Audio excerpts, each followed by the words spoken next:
What's going on, everybody? Welcome back to another episode of Anthony the Adventurer. And this week, I'm doing a travel video. This series that we are going to be doing on this channel on the travel side is going to be the Disney series, something that I've been wanting to do for a little bit. It is going to be my tips and expectations for new people who are traveling to my favorite travel destination, Walt Disney World. I am not doing this video alone. I am here via Skype with my good friend, Mr. Andrew May. Say what's up to the people. What's going on, Anthony? Let me just introduce Andrew. Andrew is a good friend of mine. He goes to the same school as me, and same major, same everything, man. Yep. Except he's a commuter. I stay on campus. I'm the rebel. So yeah, let's start this video, man. I've been wanting to do this for a long time. I guess background between me and Andrew, we're huge Disney fans. Exactly. Been a Disney fan my whole life. I don't know about you, but how long have you been a Disney fan, Mr. May? Since I was born. Yeah. I think I don't know if since birth, but definitely since I was young. I've always been a Disney fan. You know, I haven't been going to the parks in a little bit, but been watching a lot of movies, Disney Plus, all that good stuff. So I don't know. How about you, man? Been going to the parks? Yeah, I mean it sucks with the whole virus, but I mean I've been doing the same thing, watching Disney Plus, keeping updated on news feeds with what's going on with the parks. But Yep, yeah. Same. You're a DVC member. You're probably pissed off that you can't go to Old Key West. Yeah, that's a DVC property. If you do not know. So let's get into this. So layout for this video, I'm going to do this in like a sort of an order. So first topic is going to be expectations overall for traveling to the Walt Disney World Resort. Second will be the planning process, which is going to be before you travel. And then third is going to be your arrival into Walt Disney World. And fourth and final is going to be during your time at Walt Disney World. And then lastly, we're going to do our predictions on what's going to happen post-COVID-19 when the parks decide to reopen. So yeah, man, let's get into this. Let's start with expectations. So I guess I'll go first. So expectations overall for a Disney vacation is that it's not going to be what you think of a vacation. Like when you think of a regular vacation, you're thinking about relaxing, not being on a schedule, just lounging, leisure. And I think a Walt Disney World vacation is the opposite of that, but I think in a positive way. I think that, yeah, it's going to be a lot of planning. You're going to have a schedule. You're going to know what you want to do. But I think in the long run, it's going to be a fun trip. I'm going to move on to the second topic, which is the planning process.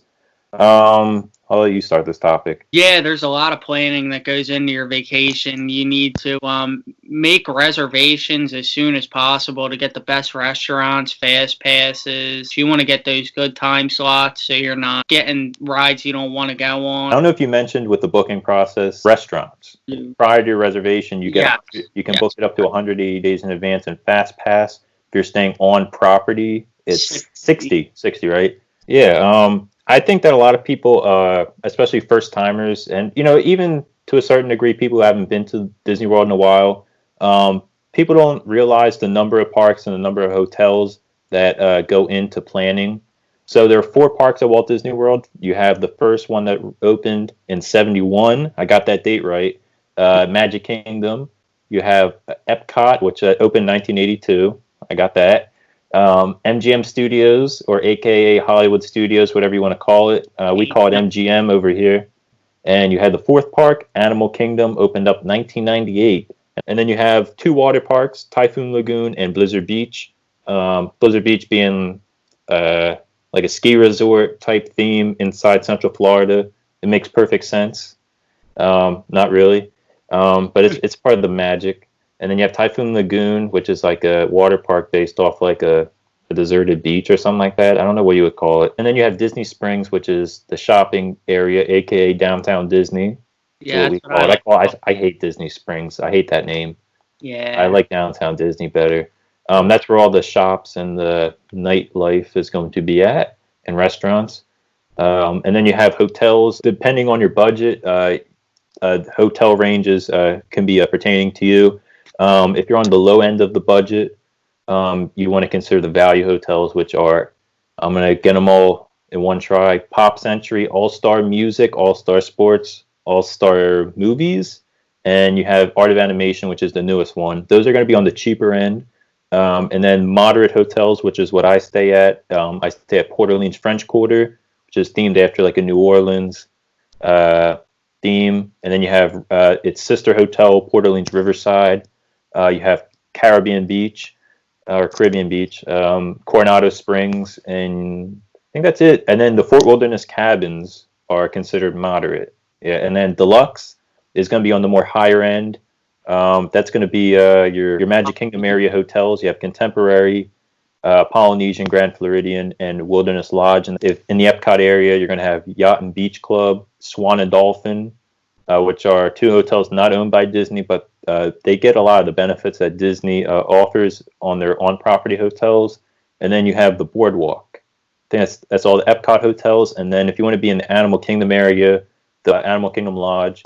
And then if you are having a larger party, I'd recommend staying at a Disney Vacation Club, which has a wide variety of properties. Pretty much any deluxe hotel that I just mentioned has a DVC property. I think that's it as far as hotels go. I'm saying with the planning process, consider you're going January through March. And that's going to be hard if you have younger children to take them out of school. It's going to be a pain because they have to make up a lot of schoolwork.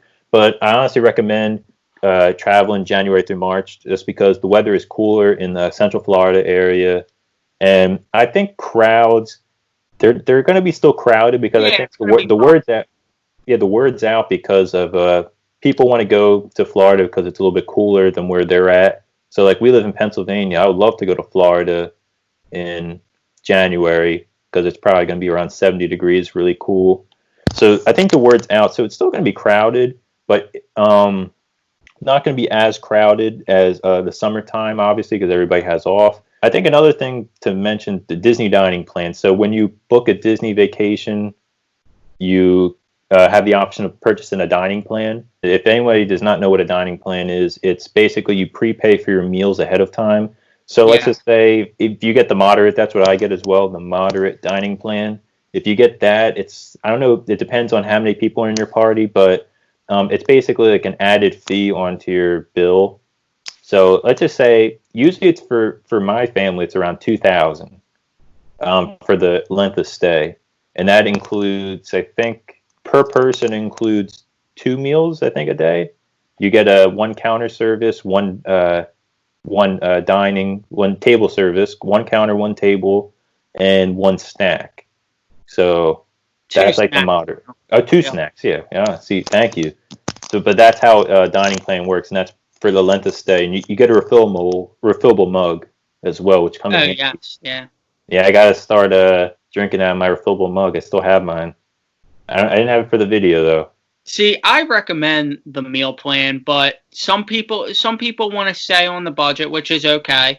But I think if you're planning on going to high-end places and eating like expensive meals and stuff like that, you might as well go on the meal plan because you're entitled to all the perks of getting the most expensive thing at the restaurant to eat, and it works with the meal plan. And plus, you get that, that free mug. I mean, you can keep refilling your drink each time at the hotel. It's better than spending money on like a Coke or a water bottle every, you know. That's a rookie mistake, is that people buy bottled water in the parks when you can just get ice water for free. So don't, like, if you're ever thirsty in the park, you can just ask for a cup of ice water. It's completely free. Don't pay like $3 for a Disney. They really club you at the park. It's really crazy.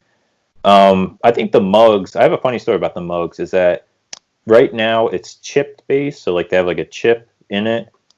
I think that's how it works. Or it's either when you refill it, but before they put the chip in, they didn't have the chip. So what ended up happening was that people brought their mugs from their last stay and just kept using it. You know what I'm saying? You know what I'm talking about? People brought their mugs from their last stay, like let's say it was Port Orleans, so that's where I stay at. And what my grandmother did, she brought her old mugs from that says Port Orleans on it. So that's when you. So if you stay at like Port Orleans, you're gonna get a Port Orleans mug. If you stay at Old Key West, you're gonna like get an Old Key West mug. I think that's how it works. Yeah, and they change it sometimes. Like last time I was there, it was. They just give you a Disney Parks mug, right? Yeah, it was like Toy Story themed last time I was there. Oh, okay. See, I don't know where my mug is at, honestly. Yeah, I think they always change them, like every year, often. Yeah. But yeah, that was funny how people used to bring their old mugs and just kept refilling it, and Disney never caught them. But then they eventually caught on. Yeah, now they know. Smart. That's crazy. I don't know if you knew about that. Yeah, I didn't know about that. The chips were day one. I didn't know that. See, Andrew is a thief. He used his old mug to scam Disney. He's a con artist. It's like, yep. I did it too. Who really cares? Last and final thing about planning process is do not overpack. It sort of goes into like general airline tips. Unless you're traveling with a lot of people or something like that, if you have kids, you're probably going to have to check in a bag. But for me, I just carry one carry-on suitcase that you put on top of the plane, and it's perfect. We don't bring a lot of like sundries. We don't bring ponchos, umbrellas, and all that. We'll just buy it at the parks because that just takes up valuable luggage space for clothing and all that. I don't know if you agree with that. Yeah, you definitely want to just pack lightly. You know, you could get all that stuff at the park. Might be a little bit more expensive, but it saves you the hassle at the airport. Yeah, for sure. You're definitely going to be buying a lot of souvenirs, so you want to save your suitcase, room in your suitcase for souvenirs. So I think that'd be good. All right, moving on. Anything before we end the planning process topic? Nah, I'm all good. If you want to move on. All right, man. Let's start with the arrival into Walt Disney World. So what do you have? I'll start with you. I have, so first you get off at the airport, the Orlando International Airport. Or OIA, MCO, whatever you want to call it. OIA is Orlando International Airport, and then MCO is the airport code. Yeah, make sure you don't get off at I know Allegiant Airlines, they run to Orlando, but it's Orlando Sanford Airport. It's not MCO. So people could definitely get confused because they fly into that airport, which is about 20 miles from downtown Orlando, and they think, this is the airport near Disney. It's not. So you want to make sure you fly into MCO. You can continue. So once you get off the plane, you're gonna get hit with that nice weather right away. Yeah, the humidity, man, especially when you have glasses like I do, and then it just steams up. Yeah, and then you get off you'll be getting off your plane, walking through the airport a little bit. You'll get on a terminal, and once you get on that terminal, it'll take you. Yeah, the tram. Yep. The tram, right? Is that what it's called? I don't know what they officially call it, but it's like a monorail tram. Yep, and it'll take you, and you either get off at Terminal A or B, and I think it is called the terminals where when you get off, it's airside. So when you get off the plane, you're in the airside terminal, and then you take the tram into ground transportation and baggage claim, which is the B side, right? Yeah, I think that's how it is. They're going to say airside or B. You want to go to the when you get off the plane in airside, you want to go to ground transportation, which is land terminal. So that's what you want to do. And then you get and then you'll be coming to the once you go down the escalator, you'll see signs for the Magical Express. There will be signs. People will always come and help you if you need a question. And the Magical Express is it's great. You want to explain that one, Anthony? Magical Express is amazing. So again, when Andrew just mentioned, you're going to see Disney cast members right away. You know, with the little Mickey hand, like the little, I'm talking about. Yeah. I wish I had one, but it's like the white Mickey hands. They're going to be waving, and what you're going to do is that you check in, and I didn't think we mentioned magic bands yet. So there is my magic band. So when you go on a Disney vacation, you're going to be receiving one of these. You can opt to mail this to your house. I don't have the box that came with it, but if you ship it to your house, you're gonna have a box. It's gonna say, it's gonna have Disney on it, and depending on how many people in your party, they're gonna give you a magic band, and this is your key to the world, is what they would say in Disney. So with your magic band, it's going to be chipped base bracelet that you're going to be wearing throughout your stay, and it is going to remember your fast passes, reservations, etc. Your credit card can be on there too. Yeah, you can choose when you check in to put a credit card on this, so you don't have to carry a credit card. And this is going to help you get into the parks and into your room as well. So, so this is what it's going to look like. Should I put it to the camera? It's going to have a little Mickey on it, and that's what you tap when you go into your room and to the parks. And then should have my name on it. I don't know if you can you see it?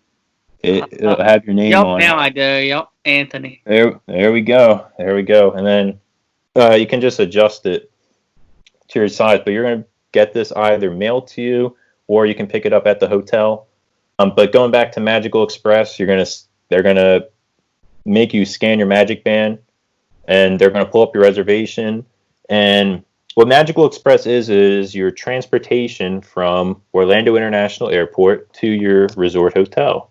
And it's really convenient. It's included in the price of being a Disney resort guest. You get transportation from the hotel to your resort, and at the end of your stay from your resort to the airport. And Disney will know when you leave, when your flight is, so they should get you to the airport approximately 2 hours before your flight departure.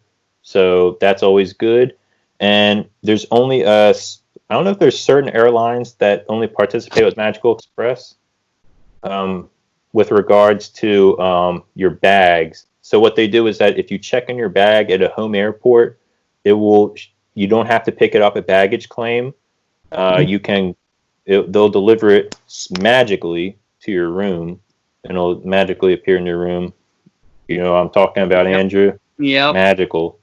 It'll magically appear in your room once you go. So you don't have to go to baggage claim if you already checked in and you put your Magical Express tags at your home airport before you leave.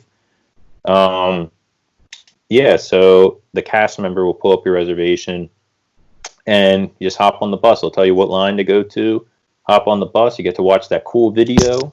Yep, on the bus, yeah. Yeah, it's like a little welcome video. It's great, man. It's really great.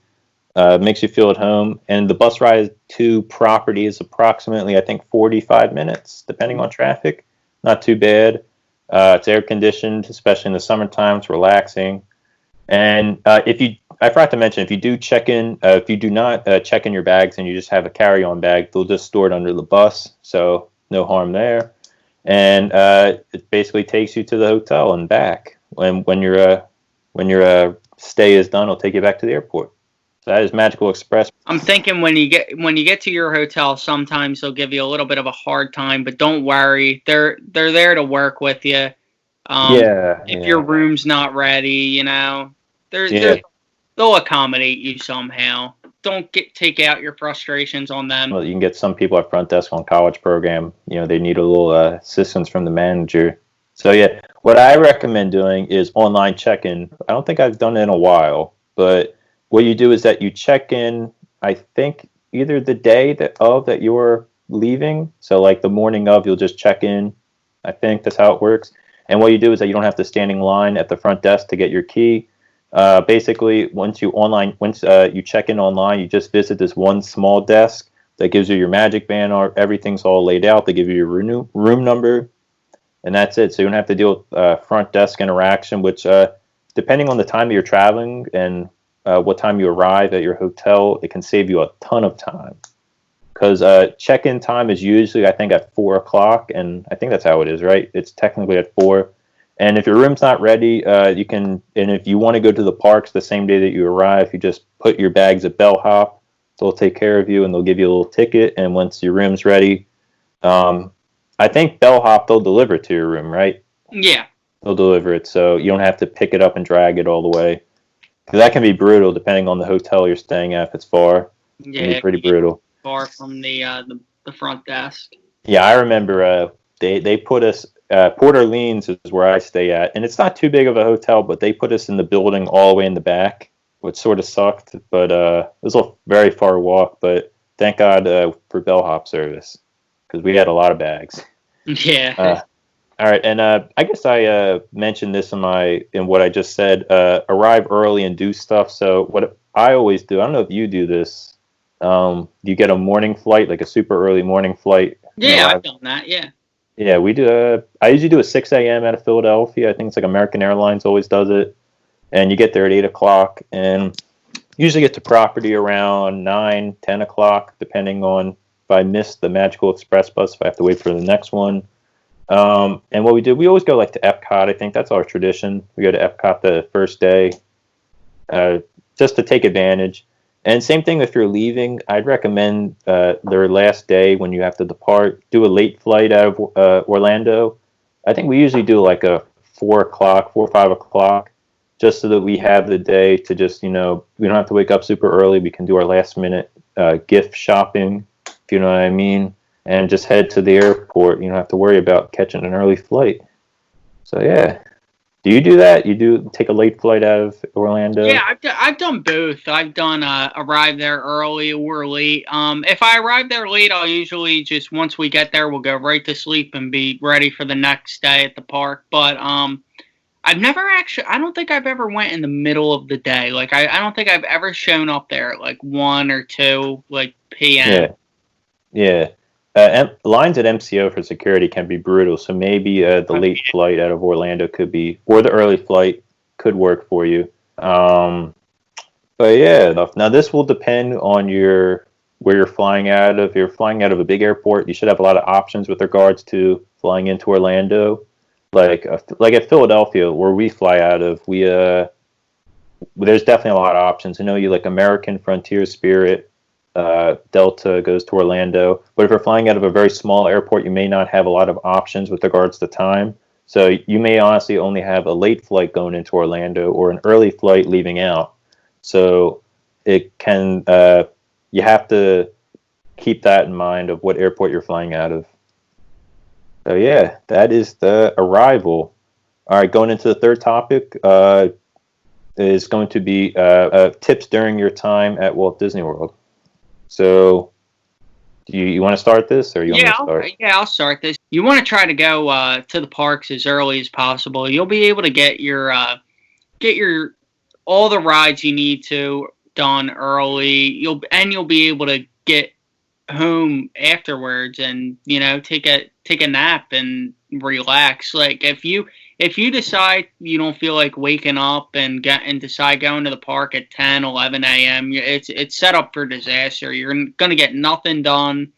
Mm-hmm. You'll get some stuff done, but you'll wait in longer lines, be more people. It'll be hotter outside. It's just not. It's those not. Those standby lines can be pretty brutal. Yeah, and so I suggest highly to just. It might be aggravating to wake up at 7 a.m. to get to the park at 8 a.m., but it's highly recommended. You'll be able to get everything done and be back at your at the hotel, I should say, at either 2, 3 p.m. and then you could go back, take a little nap, and then go to your dinner at around 6 o'clock, whatever time you reserve it. Or you can just say what Andrew said, you can just fly back home in the day. Go for the day. Go to Disney for the day. Yeah. It's a good one. So what I have is, obviously, when you're traveling to Disney World in 2020, you're going to know that there's going to be new attractions, very hyped, popular attractions. Particularly if you have Pandora, World of Avatar, and Animal Kingdom, which is the land at Animal Kingdom. And you have Star Wars Galaxy's Edge at Hollywood Studios, which is brand new, that reopened within the year. And they have an attraction called Rise of the Resistance. And once you're booking your Fast Passes, you're going to notice that Rise of the Resistance does not have Fast Pass because the crowd demand for that ride is so unbelievably high that they initiated a thing called boarding group. And I have not done this. I know Andrew has done it, so I'll let him explain this. All All right, so the boarding group system, which I'm, not really the biggest fan of. I guess I got to get used to it more and see how it works to my next visit. But what it is you get to the park as early as possible, and once you get into the park and scan your wristband, what you want to do is go on the My Disney Experience app and join a boarding group for Rise of the Resistance. Now, Rise of the Resistance is highly, like Anthony said, a very high demand ride. Everyone wants to go on it, and you have to get into that park when it opens and try to get that boarding group as quick as you can, because after 10 minutes after the park opens, the boarding groups are all gone for the day. I went into the park. The park opened at 7 a.m., and I think it was like 7:06, 7:05. I got in, had trouble getting into the park with the wristband. My fingerprint wasn't working. So we got in, and we clicked join boarding group around 7:06, and we were the 110th boarding group. Now, that doesn't sound like a lot, but when you think about it, we didn't get on that ride until 7 or 8 p.m. at night. And the thing with Rise of Resistance is there's no standby line, so I think it's only boarding group, right? Yes. The My Disney Experience apps, it helps your planning. You can see wait times, you can schedule your reservations, even shop. Yeah, everybody has a smartphone, so you should definitely download that app once you book a Disney vacation, because of what Andrew said, it just shows you all that valuable information. So moving on, I'm going with Disney transportation being unbelievably unreliable. At times, it's not always like this, but depending on where you're staying at, it can be brutal. I think what I mean by this is that unless you're staying at a Magic Kingdom or Epcot area hotel, but you're going to be busing. Because what I mean by that, if you're staying at Magic Kingdom area, Contemporary Poly and Grand Floridian, you're going to take the monorail loop around to Magic Kingdom, or if you're Contemporary, you can walk to Magic Kingdom. Same thing with Wilderness Lodge. You take a boat to Magic Kingdom, so that's fine. Like, you're going to have Magic Kingdom, and you can just take the monorail to TTC, Transportation Ticket Center, and then take the monorail to Epcot. So you're good there. You have half of the parks basically figured out. Same thing with Epcot area hotels. You can take a boat to Hollywood Studios and walk to Epcot. But if you're staying at Old Key West, Saratoga, Port Orleans, or if you're staying at the Values, Pop Century, the All Stars, Art of Animation, you're going to be taking buses pretty much everywhere to all of the parks. And sometimes those buses can be unbelievably slow, especially if you're at a hotel that has multiple bus stops. So where I stay at Port Orleans, we only have one bus stop. Sometimes we'll share with Riverside, but Riverside has 4 bus stops. They all go by depots. So there's 4 depots at Riverside. And I believe at Coronado and Caribbean Beach, multiple bus stops as well, which means you have to basically stop at every one before you go to the park. I don't know, at Old Key West, do they have multiple bus stops? Yes, they have 3, actually 4 if you include the main loop, area. That can be slow at times, especially if you have somebody with a wheelchair boarding, because everybody has to move, and it's going to take a little bit longer. But that comes with the price value. You know what I'm saying? If you're staying at Deluxe, it's going to be a little bit higher price, but you have that convenience of walking to the park or taking the monorail or a boat, compared to taking a bus where you're going to save money, but you're going to experience at times very slow transportation. But yeah, that's Disney transportation right there. One of the main things is you should check out some shows, and there's some great shows there. In the Animal Kingdom, there's one called The Rivers of Light. Yeah, I haven't seen it actually. Yeah, I saw it once a few years ago. I forget. I don't know if they made any changes to it, but yeah, it's a pretty good experience. They do a lot of stuff with the water, and they do stuff with the tree. It's really cool. Yeah. But my personal favorite is Fantasmic at it's my favorite too, man. Hollywood Studios. Yep, at Hollywood Studios. It just gives you that Disney feel. Classic, man. Leave about 5 to 10 minutes before that show ends, because you will get caught in the biggest. Oh man. Yeah. I know what you're talking about. So Even with the bus stops, oh my God. once a show or parade or fireworks ends at Disney, it's going to be a stampede to try to get out of that park. So what Andrew said, you have to leave 15 minutes early, even if that means leaving at a good part of the show, because it can be a long, long time to get out of that park, especially if you're in the back of it trying to go to the front. You're like packed like sardines, and people are walking so slow with strollers and all that, and balloons hitting you everywhere and all that stuff. And so, yeah, and the buses can be brutal if you're taking a bus. Yeah. Just because it gets so packed and you have to wait for the next one.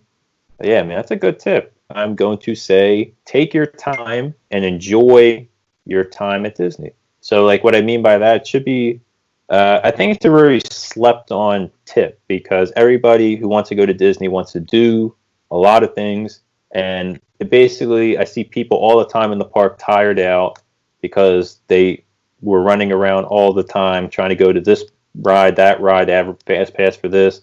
They have to make this reservation and all that.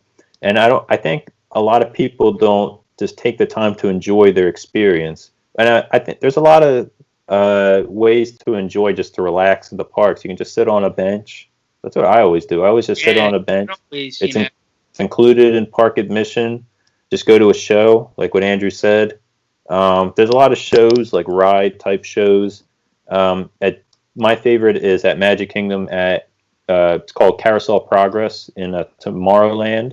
It's one of my personal favorites. It's been there ever since the park opened. It's one of the original Walt Disney attractions there. It's great. He created himself.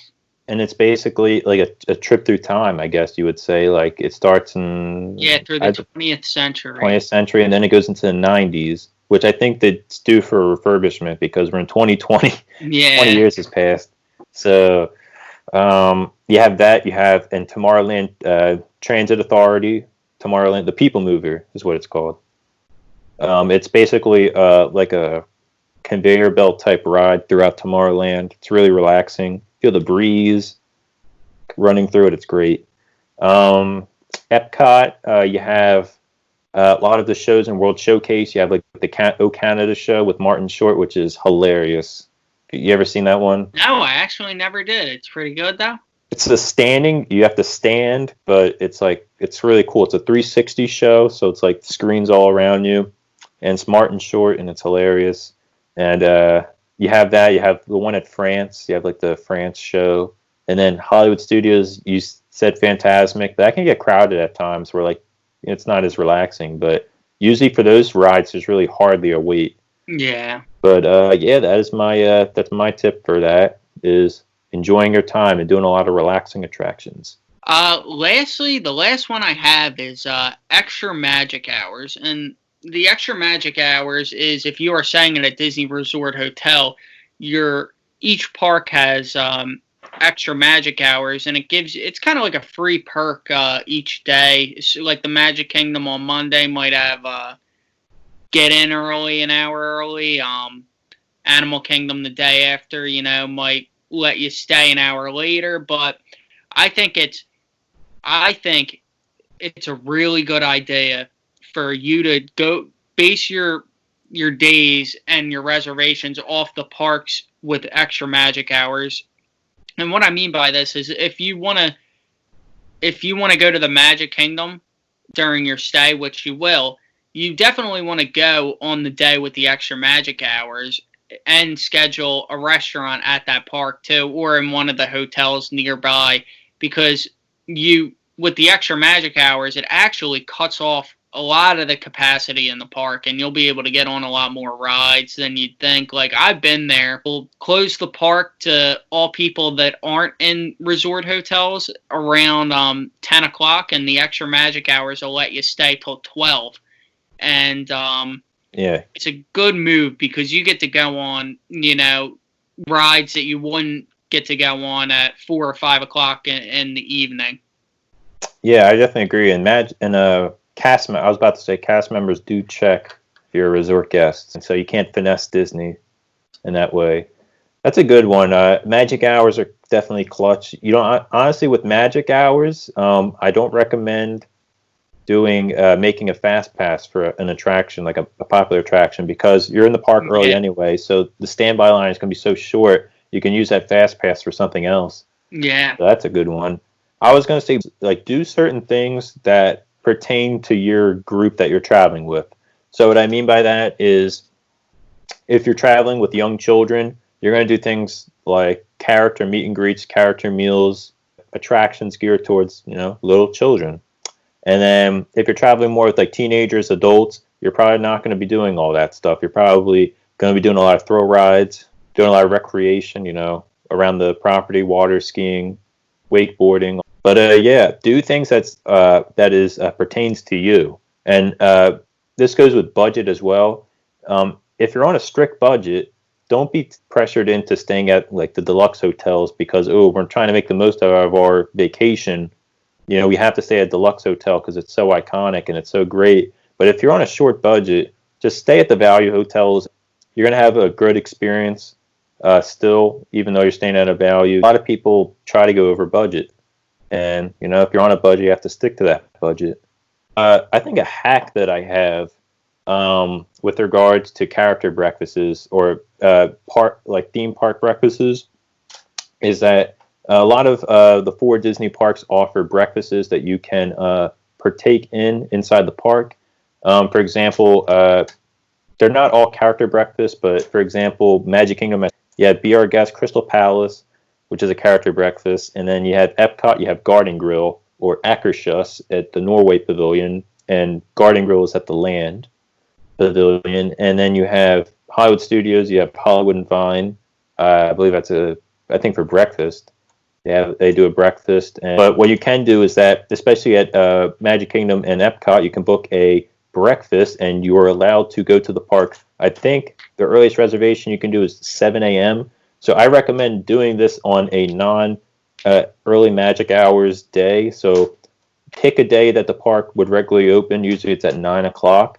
And book a 7 a.m. reservation, and you basically, you probably take like an hour to eat, so it'll be 8 o'clock. You'll have an hour to kill before the park and all the rides are open. So you can it's a great photo opportunity, especially if you're doing Magic Kingdom and nobody's in the park admitted yet, because the cast members will allow you to enter the park early because you have a breakfast reservation. So once you're done breakfast and the park's not open yet, you can get a sweet photo in front of like Cinderella's castle, or at Epcot, the Spaceship Earth, which is the golf ball geosphere. You call it a golf ball, or do you call it? I mean, that's the closest thing to it. With regards to attractions, I would ride attractions inside the park during parades, fireworks, and big shows. So at Magic Kingdom, you want to ride attractions during the fireworks or parades. Same thing like at Hollywood Studios Fantasmic. And Epcot does Illuminations. Mm-hmm. Illumination. But they replaced it, though. Now it's getting changed to something else. Oh, really? Yeah, we will say that's one of the big Epcot changes. Oh, man. I love Illuminations. It's great. It's if you don't know what I'm talking about, Illuminations is like a water light show on a World Showcase on the lagoon. It's really, really nice. It used to be a big staple at Epcot. No, I'm surprised they changed that, man. Yeah, I was shocked too. Dude, that really breaks our hearts. But I'm saying do an original Disney attraction. So you want to enlighten this? Yeah, each park has its own original attractions from the day it's open. Animal Kingdom, there's most of the stuff there, since it's so new, has been there since day one, but I'd consider their main original attraction is the safari. You gotta do the safari. That's just the best, That's the best part of Animal Kingdom, getting to see all the animals up close. Hollywood Studios, now, most of their stuff from day one has been replaced over the years, but Really? Yeah. Star Tours hasn't been there since day one, but I believe that and the Muppets are the oldest rides there. Star Tours, they replaced it with the new Star Tours, so technically it's not the original attraction since '89. Yeah. I think the only one has to be Muppets. because Studio Batlock Tour, which is like a tour of what Hollywood Studios used to be. It used to be a place where they filmed like actual TV shows and movies, and they used to take a tour through the back lot of the sets. So that was gone. That was a recent change, and then they took the Great Movie Ride out, which was one of my favorites. But I heard that new one, the Great Mickey and Minnie's Runaway Railway. That's going to be. I heard that's really cool. Yeah, I'm actually looking forward to try that when I go there probably next year. I heard that's also the boarding pass system. Yeah, and I hate the crucial boarding pass system, man. I hate that. And then you have Epcot, which is original attraction would be Spaceship Earth. It has to be Spaceship Earth. And Living with the Land. Living with the Land. Figment's an original attraction too, but it's been revamped over the years, so it's not the original, but the whole concept is still original. It's been there since day one. Don't get me started with the Figment. Figment is like the new Figment ride is trash, and you're going to be seeing a video of my worst attractions at Walt Disney World, so be prepared for that. It's not the same. Figment, if you don't know what Figment is, it's like a dragon. I don't know. You elaborate. It's like a dragon, like imaginary figure. It's a purple imaginary dragon, and he's the staple for Epcot. He's like their mascot, I guess you could say. And what happened was that there was this dude with like this big beard, and he used to carry Figment around him because he was called Dreamfinder, and Figment is based off the saying, "A figment of your imagination." So like Figment was a part of his imagination. So that's how the original Figment Journey into Imagination ride was like created. And then they changed it recently, and a lot of people got mad, including me, even though I never rode it because I think it got torn down in the mid 90s. And then Magic Kingdom, which I mentioned Carousel Progress. And do you have any more? The Jungle Cruise has been there. It's a Small World. The Swiss Family Treehouse. Haunted Mansion, I was about to say. All right, so wrapping up with that, do an original Disney attraction is what I'm saying. What we just mentioned is a go. I think my second to last one with regards to your time at Disney World is going to be do not waste your money on useless souvenirs. This one can be tempting because they're right in your face and all the cast members are on the streets of Main Street trying to sell you stuff, especially like Magic Kingdom and all that. Anything you could get from home, don't buy there. It's just going to be more expensive. Yeah. And like what I'm talking about, first criminal is balloons. Don't unless you have a small child, I can understand that, but don't buy a balloon. First of all, they're annoying, and me and Andrew probably definitely have been knocked in the head with a balloon. You know what I'm talking about. Yep. Yeah. Hitting the head with a balloon, which is fine, but they get a little bit annoying, especially when the crowd is pretty thick. You know what I'm trying to say. Glow sticks, they're annoying during parades and all that, and like especially Fantasmic, with Fantasmic is like a dark show where like they dim down the lights, and then you have people with glow sticks, and it's like sort of ruins the experience a little bit. Yeah. But you can't really control that. And then bubble machines, like, oh my god, they can get a little bit annoying. But if you really want to buy one, like, because you're there. But that's just my opinion. And then I think the last one with regards to your time at Disney World is going to be the 50th anniversary is coming up for Walt Disney World. So the Magic Kingdom, which its original park, opened in 1971. So 2021 will be 50 years, hence the 50th anniversary. So I think it's pretty self-explanatory, Mr. May, that it is going to be a hell show when it comes to 50th anniversary, because you're coming off post-COVID-19 in 2021, which the parks will definitely be open by then. And you have the 50th, which is, I've been there for the 40th. 2011. I was there in 2011, and it was very crowded. Now, since this is the 50th, it is more special than the 40th, so people are going to be traveling because it's half 100. So You want to elaborate on this? It's definitely going to be crowded that whole year, but it is going to be something if you want to go, you're going to be a part of history. I'm not saying not to go, but I'm just saying expect crowds. Yeah, definitely expect crowds, and it's not going to be relaxing at all, but it's going to be cool. It's going to be a cool experience to check out, be a part of history, and you get to they're going to have a lot of cool things coming out around then. So and they're going to have, I think when it starts, it may even be earlier, like December of 2020. They're probably going to start with the 50th anniversary advertisements, and it's going to be really special. I think they're redoing the castle for the 50th. It's going to be like gold, and then they usually have banners all around the parks and on property. It's really special. Are you going? You're going for the 50th, right? Yeah, as of now. I'm definitely going, but I don't know when yet. It's a little bit too early to book, but with all that, yeah.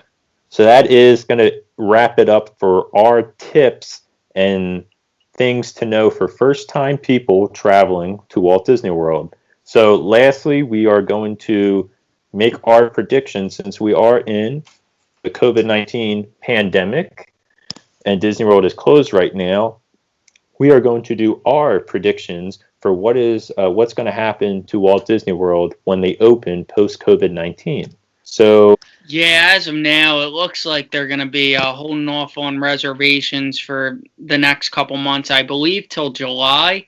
But my biggest prediction is that there's going to be a lot of hand sanitizers everywhere. What I mean is when it first opens. I don't know if that'll last forever, but you're going to have to probably wear a face mask. They're going to keep you.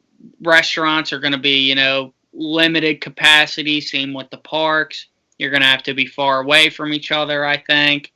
There's going to be a lot of precautions going into this reopening, I believe. Now, Disney could change that at any time that they feel like, but based on health guidelines. But for right now, once they open, you're going to wear a face mask, which is not a problem because Disney did release their new face masks. I don't know if you bought one, but I actually have one on the way. I just ordered one last night. I got to check them out. I didn't see them yet. I pre-ordered it. I'm a big Disney fan, so why not? Yeah. But the thing if you're ordering, if you already ordered a pre-order, and they don't expect to ship till July, so that's a bummer. But if you're a Disney fan, you're going to buy it anyway. So expect the park not to be fully operational. What they could do is that they could open up a couple parks at a time, and they're not going to do things that draw a crowd like parades, fireworks shows, all of that stuff. So that's probably going to be out of the window for foreseeable future. I don't know how long that's going to last, but once it reopens, that's what they're going to do. I just think that it's gonna be rough for a little bit, but it'll be back to Disney shortly. But I think there's going to be a demand for traveling once this is over. A lot of people may be fearful of traveling. I'm not discounting that, but I'm saying that Disney is going to see that demand, and I think the hotel rooms and all that it's not going to be as cheap as you would think it would be. Like, what I'm saying, when they first open. And same thing with flights. Flights is like the airline industry has been losing a ton of money, obviously, because of this pandemic. So once they see that slight demand go up for traveling once Disney opens, flights to Orlando are not going to be as cheap as what you see today. There's going to be no more $50 flights to Orlando. You're going to be paying a little bit more. So it may not be cheap to travel once they first open. And which leads to my last and final thing is that do you recommend that people go once Disney opens? Let's say Disney opens in mid-July or August. Do you recommend that they go ASAP?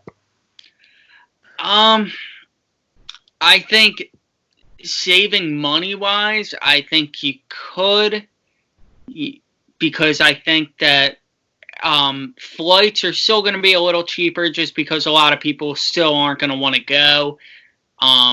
Hotels might be a little cheaper because Disney's probably going to want people getting back into the swing of things.